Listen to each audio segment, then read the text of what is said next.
working in this sterile gray space. And I didn't want the actors to not have any kind of basis for feeling like they were in a rainforest. So we went way up in the mountains and we just did behavior. Just to get a physical taste of what it's going to be like to live in a planet and not have to rely on anything.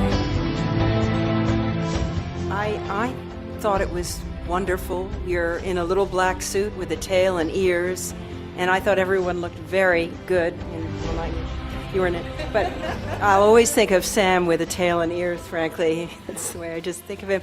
But, you know, you're in the volume, and you know that a lot of work is going on around you, but I think you, the actor, just have the responsibility of being in the moment and being in the world, and you're with your other actors.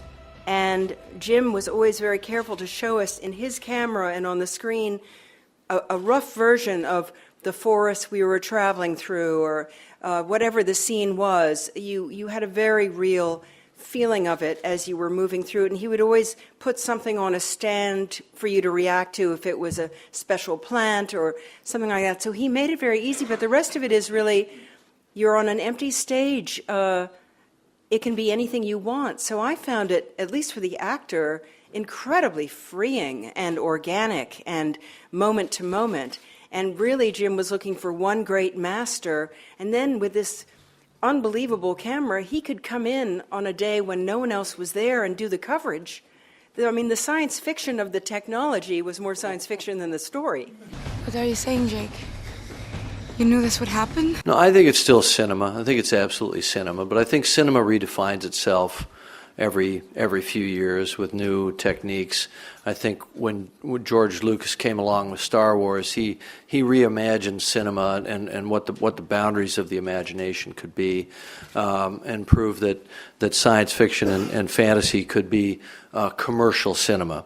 And cinema took a turn at that point because the science fiction of the 60s had been more cautionary, more dystopian, and now all of a sudden it was adventure fiction for the mainstream and so on. Maybe Avatar's an attempt to reconverge the pre-Lucas cinema with the post-Lucas cinema so that we keep the adventure, we keep the excitement, we keep the thrills and spills, but we also have some ideas and some conscience in the storytelling and some themes in the storytelling that are more like the science fiction of the 50s and 60s and the literary science fiction of the years before that. I think the technology is not really the issue. There are always going to be advances. Sound was an advance. Color was an advance. Widescreen was an advance. Now 3D. Digital sound was an advance. Now we have 3D. These don't change the fabric of cinema or the rules of storytelling. Vous n'êtes plus dans le Kansas. Vous êtes sur Pandora. Ces têtes que vous faites. Nous avons une population d'indigènes qu'on appelle les Na'vi. Ils sont très difficiles à tuer. C'est pour ça qu'on est là. Ce petit caillou gris vaut 20 millions de kilos. Il se trouve que leur village est planté sur le plus gros gisement et il faut qu'on les déplace. Well, it was actually quite a joy. Normally, I don't like watching my own films after I've lived with them for a long time. It was interesting because I had my cast sitting with me for the screening, and their joy in watching the film made me feel joyous. And they were whooping and hollering, and Sigourney regressed to being a 10-year-old yelling. And I'm from New York.